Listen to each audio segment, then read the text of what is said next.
अपनी इज्जत रखने के लिए नुपुर शर्मा जैसे, नवीन जैसे लाखों कार्यकर्ताओं को इस सूली पर चढ़ा देंगे। हिंदू ही मर रहा है और मुसलमान डर रहा है। ये दो चीज़ इन्होंने कर दी। मुसलमान को डरा के खुश हैं। ये नहीं चाहते कि भाई से भाई मिले, देश खुशहाल हो, भाईचारा बढ़े। रामचंद्र को मानने वाले लोग इस तरह की बातें करेंगे तो देश और देश से बाहर भी लोग इनको देखे ये अच्छे हिंदू धर्म के अनुयायी है, हंस रहे हैं। आज जो हालात इन्होंने बद से बदतर भारत के बना दिए हैं। भारत एक स्वाभिमानी देश था। लोग कहते थे हम भारत के रहने वाले हैं, अब विदेशों में इसका मजाक उड़ाया जाता। अरे तुम तो उसी भारत के लोग हो जहाँ टॉयलेट नहीं थे, जहाँ का प्रधानमंत्री जादूगर है, जहाँ का प्रधानमंत्री झूठा है। इस तरह की बात विदेशों में लोग करते हैं तो ये शर्म की बात है। कांग्रेस नेता पंडित जगदीश शर्मा जी हमारे साथ मौजूद हैं, उनसे बातचीत करते हैं। सर, जो नुपुर शर्मा है, जो बीजेपी ही नेता हुआ करती थी, उसको बीजेपी ने सस्पेंड कर दिया। उसके बाद देखने को मिल रहा है कि जो खाड़ी देश है वहाँ पर बड़ा गुस्सा देखने को मिल रहा है भारत के खिलाफ, भारतीयों के खिलाफ। तो जो बीजेपी अब तक कह रही थी कि दुनिया में हमारा डंका बज रहा है, तो जो भारतीय जनता पार्टी और देश को जो बदनाम किया जा रहा है, इसको आप कैसे देख रहे हैं?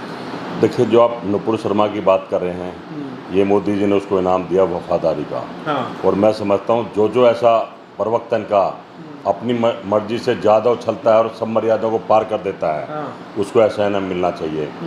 तो पार्टी से बाहर निकाल दिया है और क्या कर सकते हैं? हाँ, ये इनाम है वफादारी का, हिंदू धर्म को फैलाने का इनाम है।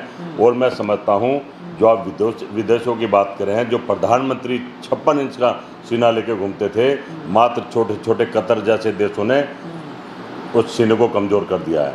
उनसे डर गए हैं, दहशत में आ गए, उन्होंने विरोध कर दिया है। पेट्रोल नहीं देंगे, डीजल नहीं देंगे। देश की खराब हो रही है ना सर, बीजेपी के नेता जो भी कर रहे हैं, लेकिन देश की छवि खराब हो रही है ना सर। इस सब छवि खराब, उनको क्या फर्क पड़ता है? भारत की छवि खराब हो रही है, ये भारत समझ रहा है। ये लोग इस लायक नहीं है कि जिस तरह से भारतीय जनता पार्टी को माफ़ी मांगनी चाहिए थी कतर के देशों से, मुस्लिम कंट्रियों से। उनकी पार्टी के लोगों ने देश की छवि खराब करी है और मांगनी पड़ रही है। हमारे जो राजनायक हैं जाकर वहाँ माफ़ी मांग रहे हैं, उनकी पेशी हो रही है, उनकी हाजिरी लग रही है एक मुलजिमों की तरह इन छोटी घटिया राजनीति करने वालों की वजह से। तो आपको क्या लग रहा है सर, क्योंकि मामला लगातार तूल पकड़ता जा रहा है, जो प्रतिक्रिया आ रही है कई जगह से और देश के अंदर भी इसको लेकर गुस्सा है, तो आपको क्या लग रहा है कि ये पूरा मामला कहाँ तक जाएगा? और नुपुर शर्मा कह रही है कि मुझे धमकियाँ मिल रही है जान से मारने की और बाकी तरह की। देखिए, मैं समझता हूँ ये मामला बहुत तेज़ी से आगे बढ़ रहा है, पूरे देशों में फैल रहा है, देश की बदनामी हो रही है। और नुपुर शर्मा को तो फिर Z+ सुरक्षा दे देंगे। छोटे बड़े जितने भी नेता सबको Z+ सुरक्षा, और गृह मंत्री को Y और Z दोनों सुरक्षा, और प्रधानमंत्री को मिलिट्री की सुरक्षा। अब भारतीय जनता पार्टी का हर नेता को, छोटे बड़े सभी नेताओं की ज़रूरत है। हमें वोटर खाली कराने पड़ेंगे। देश की को ज़रूरत नहीं है, देश का कोई मतलब नहीं है। इनकी सुरक्षा बहुत ज़रूरी है। हर आदमी को Z+ सुरक्षा, चाहे कंगना हो, चाहे इनके जितने भी चाहने वाले हों, सबको प्रधानमंत्री जी एक चिट्ठी लिख देते हैं, कह देते हैं सुरक्षा दे दो। जैसे इनके देश इन्होंने बनाया हो, देश को बर्बादी के कारण ये हैं, फिर भी सुरक्षा काम इनके ऐसे हैं, किस किस को सुरक्षा देंगे? मैं समझता हूँ अब इन सबको सुरक्षा की ज़रूरत है। आपको क्या लग रहा है, क्योंकि सर ये जो पूरा बयान आया और उसके बाद जो छोटे छोटे देश हैं जिनकी जो कभी भारत के खिलाफ आंख तक नहीं उठाते थे, वो इस तरह से जो है भारत को झुकना पड़ा उन सबके सामने। भाई, सबसे छोटा देश है नेपाल, और नेपाल ने भी हमारी ज़मीन पे कब्जा करी इनके समय होते हुए। चाइना डरा ही रहा है, पाकिस्तान हमारे लोगों को मार ही रहा है, हमारे देश में भी आतंकवादी भेज रहा है लगातार। एक खबर चलती है कि आज हमारे 4 जवान शहीद, हमने भी 3 आतंकवादियों को मारा। पर जो 4 जवान शहीद होते हैं वो कंधे पर आते हैं, पूरा संसार देखता है। पर जो आतंकवादियों को मारते हैं वो नहीं देख पाता है। ये पता नहीं मारते भी नहीं मारते हैं। अब तो ये भी सोचना पड़ेगा, देखना पड़ेगा। और मैं समझता हूँ आज जो हालात इन्होंने बद से बदतर भारत के बना दिए हैं। भारत एक स्वाभिमानी देश था। लोग कहते थे हम भारत के रहने वाले हैं, अब विदेशों में इसका मजाक उड़ाया जाता। अरे तुम तो उसी भारत के लोग हो जहाँ टॉयलेट नहीं थे, जहाँ का प्रधानमंत्री जादूगर है, जहाँ का प्रधानमंत्री झूठा है। इस तरह की बात विदेशों में लोग करते हैं तो ये शर्म की बात है। सर, आपको क्या लग रहा है, एक तरफ तो जो है पूरा मामला जो है पूरी दुनिया में इसको लेकर बदनामी हो रही है, वहीं दूसरी तरफ जो है उनके समर्थन में भी कुछ लोग आ गए हैं। नुपुर शर्मा के भाई, नरसिंहानंद सरस्वती है, वो आ गए हैं। वो कह रहे हैं कि वो जमा मस्जिद जाएंगे 17 तारीख को। नुपुर शर्मा का समर्थन वो लोग कर रहे हैं जो हिंदू धर्म को मानते हैं, बढ़ावा दे रहे थे। नुपुर शर्मा भी हिंदू धर्म को बढ़ा रही थी, अब मोदी जी ने अपनी रणनीति चेंज कर दी है, क्योंकि अब उनके ऊपर आ पड़ी है। अब वो अपनी बेइज्जती तो महसूस बर्दाश्त नहीं कर सकते ना। अपनी इज्जत रखने के लिए नुपुर शर्मा जैसे, नवीन जैसे लाखों कार्यकर्ताओं को इस सूली पर चढ़ा देंगे। अरे मजे की बात तो देखिए, आज हिंदू प्रधानमंत्री, हिंदू राष्ट्रपति, हिंदू गृह मंत्री, हिंदू इनके सारे मंत्री, हिंदू गवर्नर, हिंदू इनके सारे जितने भी नेता, और फिर भी हिंदू मारा जा रहा है, हिंदू खतरे में है। अब इन्हीं के समय में पहले 1990 में भी इनका समर्थन था सरकार को, तो कश्मीरी पंडित कश्मीर से पलायन हुए। आज भारतीय जनता पार्टी के 56 इंच के प्रधानमंत्री हैं, आज उनके होते भी जितने भी कश्मीरी पंडित है पलायन हो रहे हैं। जो नहीं होगा वो मार दिया जाएगा, वो धड़ाधड़ मारे जा रहे हैं। ये लोग मीटिंग करते हैं, मीटिंग करते रहते हैं, पर मीटिंग का कोई फर्क नहीं पड़ रहा है। हिंदू ही मर रहा है और मुसलमान डर रहा है। ये दो चीज़ इन्होंने कर दी। मुसलमान को डरा के खुश हैं, ये नहीं चाहते कि भाई से भाई मिले, देश खुशहाल हो, भाईचारा बढ़े। रामचंद्र को मानने वाले लोग इस तरह की बातें करेंगे तो देश और देश से बाहर भी लोग इनको लेके, ये अच्छे हिंदू धर्म के अनुयायी है, हंस रहे हैं। सर 12 इस्लामिक देशों ने जो है विरोध जताया इस पूरे मामले को। अभी तो 12 की बातें आग फैलेगी, 57 इस्लामिक देश भी विरोध करेंगे। और मजे की बात है कि हिंदू वहाँ भी परेशान हो जाएगा। अब पाकिस्तान में हिंदू लड़की को गोली मार दी, इसी तरह हिंदू तो हर कंट्री में गया है ना अपना काम करने, मेहनत करने। तो मुस्लिम कंट्री में, हर कंट्री में हिंदू हैं। अगर ये यहाँ मुस्लिम के को विरोध तंग करेंगे तो वो वहाँ हिंदू परेशान होंगे। तो इस तरह का माहौल इस देश में बना दिया इस सरकार ने। इस सरकार का पुरजोर विरोध करना चाहिए, इनकी नीतियों का विरोध करना चाहिए। इनकी नीति तो है नथुराम गोडसे का समर्थन, सावरकर जो अपने प्राणों की भीख मांग रहा था, अंग्रेजों की जेल में पड़ा, कह रहा था ठीक है मैं आंदोलनकारियों को समझा लूँगा, हम आपके खिलाफ नहीं लड़ेंगे, हम भारत की जिताने की तरफ नहीं जाएंगे, मैं समझा लूँगा, मुझे माफ़ कर दो, हाथ जोड़ दो, बाहर निकाल दो। इस तरह का आग्रह कर रहा था, जो कि इतिहास बताता है, और मोदी जी उसकी बड़ाई करते हैं। भारतीय जनता पार्टी के सारे नेता वीर सावरकर बोलते हैं। अरे कायर सावरकर को वीर सावरकर बोलना ही इनकी बुद्धि भ्रष्ट होगी, मैं समझता हूँ। और गांधी जी की फ़ोटो हटा रहे हैं, जिस आदमी ने एक धोती और लंगोटी में देश को आज़ाद करा दिया। इस देश में सोई नहीं बनती थी। नेहरू जी, गांधी जी, वल्लभ भाई पटेल, जितने भी हमारे सीनियर लीडर थे, सब ने इस भारत को बनाने में अपना अपना योगदान दिया है। ये लोग भूल गए हैं। ये तो देश की जनता को ये बताना चाहते हैं कि भारत 8 साल पहले बना रहा, हम नहीं बनाया है, हम ही ठेकेदार हैं हिंदुओं के। पहले हिंदू और मुसलमान तो देश में रहते नहीं थे, पहले सिख और ईसाई भाई भाई नहीं थे देश में। हिंदू और सिखों में भी झगड़े करा दिए। धर्म की राजनीति करना बंद करो, अन्यथा आपका भी नुकसान होगा और इस भारत का नुकसान होगा, और आपको फर्क नहीं पड़ेगा, हमें फर्क पड़ेगा। हमने भारत बनाया है, हमने भारत के लोगों को बनाया है। हम चाहते हैं भारत 21वीं सदी में जाए, राजीव गांधी के उस सपने को हम मिलकर पूरा करें। पर नहीं, आप तो 47 से पहले ले गए हैं कि मंदिर, मस्जिद के नीचे मंदिर, कुतुब मीनार के नीचे मंदिर, इंडिया गेट के नीचे मंदिर भी बता देंगे, और ये जहाँ जहाँ मस्जिद है मंदिर बता देंगे। भारत की जो एक छवि रही है धर्मनिरपेक्ष राष्ट्र की, क्या उसको धक्का लगा है? सब धक्का तो पूरे भारत के लोगों को लगा है, भारत की अखंडता प्रभुता को लगा है।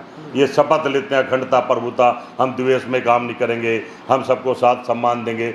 100% ये जो ईडी का नोटिस भेजा है राहुल गांधी जी को और सोनिया गांधी जी को, मायावती जी को, मुलायम सिंह को, जो सबको डरा रहे हैं, शिवसेना को, ये अजीत सिंह को बुलाकर सारे केस खत्म कर देते हैं। सॉरी, अजीत पवार का जो भतीजा उसको बुलाकर सारे केस खत्म कर देते हैं, और उनके पिछवाड़े बलात् मार के आगे बढ़ जाता है। इस तरह की राजनीति चाहते हैं ये, लेकिन हम नहीं चाहते कि देश में बंटवारा हो, भाईचारा खत्म हो, श्रीलंका जैसे हालात हो। इस देश को बचाना हम सबका धर्म है, मीडिया का भी, हमारा भी, और बीजेपी कांग्रेस का भी, सभी नेताओं का।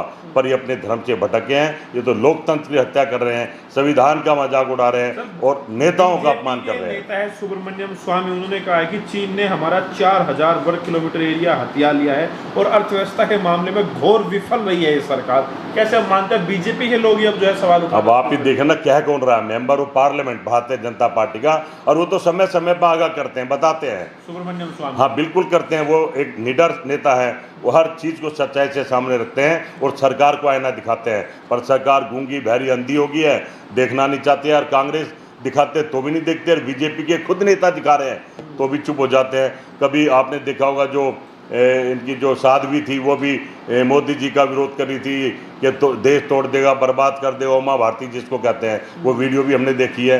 पर अब समझना पड़ेगा देश के प्रधानमंत्री और भारतीय जनता पार्टी के नेताओं का, देश परेशान है, दुखी है, और श्रीलंका ना बन जाए, आप समझ जाओ सुधर जाओ। बीजेपी के लोग तो कहते हैं कि देश सुरक्षित हाथों में है, आप लोगों को ऐसा क्यों नहीं लगता? अगर ये देश सुरक्षित हाथों में है तो देश की दुर्गति भी इससे मेरे ख्याल 8 साल, इन्हीं 8 सालों में हुई है।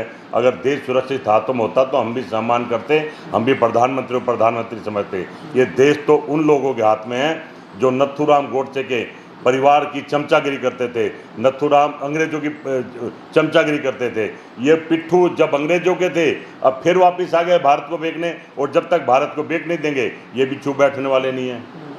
सर, सुब्रमण्यम स्वामी ने एक और बयान दिया है कि मोदी सरकार जो है वो खाड़ी देशों के सामने खड़ी नहीं हो पा रही है। देखिए, मोदी सरकार तो हमारे कांग्रेस के और दलों के सामने नहीं खड़ी हो रही है, मुंह छिपा रही है, झूठ बोल रही है, शर्म कर रही है। जिस दिन से मोदी प्रधानमंत्री बने एक भी दिन मीडिया के सामने आए, वन टून करे। लेकिन आपको याद हो जब प्रधानमंत्री बने थे, शपथ ली थी, तो एक पत्रकार का कैमरा लेकर फोटो खींच दी थी और सोचे थे वाह भाई वाह क्या प्रधानमंत्री आ गया है। हम भी एक बार तो सोच रहे यार ये तो आदमी जमीन से जुड़ा, पर ये ड्रामे और नाटक और ढोंग वाला प्रधानमंत्री है। हम इसका पुरजोर विरोध करेंगे और करते रहेंगे। सर, एक और जो है साध्वी है पूजा सकुनी पांडे, उन्होंने भी जो है नमाज को बैन करने की बात कही है। देखिए, फिर वह हिंदू मुसलमान, भाई मुसलमान का अपना तरीका अपने भगवान को याद करने का, हिंदू का अपना है, सिखों का अपना है, बौद्ध जैन का अपना है, और मैं समझता हूँ इसमें हमें हस्तक्षेप भी नहीं करना चाहिए। आस्था का विषय है, कोई कैसे अपने भगवान की पूजा करता है वो जाने, पर ये तो सोचते हैं जुम्मे की नमाज को नहीं होने देंगे भाई। ये जुम्मे की नमाज तो होने नहीं देंगे, और हनुमान जी के हनुमान चालीसा रोडों पे ले आए, जो मंदिर में आज तक होती थी, मंदिर में बैठ के सम्मान से होती थी, अब कहते हैं रोड पे बैठ के करेंगे, भागते करेंगे, नहाते धोते करेंगे। ये तो भगवान का अपमान कर रहे हैं। आपकी सरकार में ये सब नहीं होता था, आप कह रहे हैं कि अब हिंदू जाग रहा है। देखिए, हिंदू तो शुरू से जागा हुआ है। ये सोए हुए थे, ये हिंदू के हितैषी हैं, हिंदू के जो ठेकेदार आ गए ये सोए हुए थे। मैं समझता हूँ अब ये जागे हैं, और इनको लग रहा कि हिंदू जाग रहा है। यहाँ भी गुमराह कर रहे हैं देश को। हिंदू तो पहले जागा था और देश को प्यार करता रहेगा। इनकी बातों में बहकाए में आ गया, लेकिन वो समझ गए हैं अगर इनके साथ रहे तो इनके बच्चे रोडों पर आकर भीख मांगेंगे और कोई चारा नहीं होगा। क्या आपको लग रहा है कि जो बीजेपी प्रधानमंत्री नरेंद्र मोदी जो दुनिया में जाते हैं, हर जगह की भी डंका बज रहा है, जहाँ भी जाते हैं वहीं पे भीड़ लग जाती है लाखों लोगों की, उनकी भी छवि को जो है धक्का लगा इस सबसे? भाई, एक तो प्रधानमंत्री मनमोहन सिंह थे, जो जाते थे अपना काम करके, उनके लिए छतरी लेकर दूसरे देशों के राष्ट्रपति खड़े होते थे, दरवाजा खोलते थे।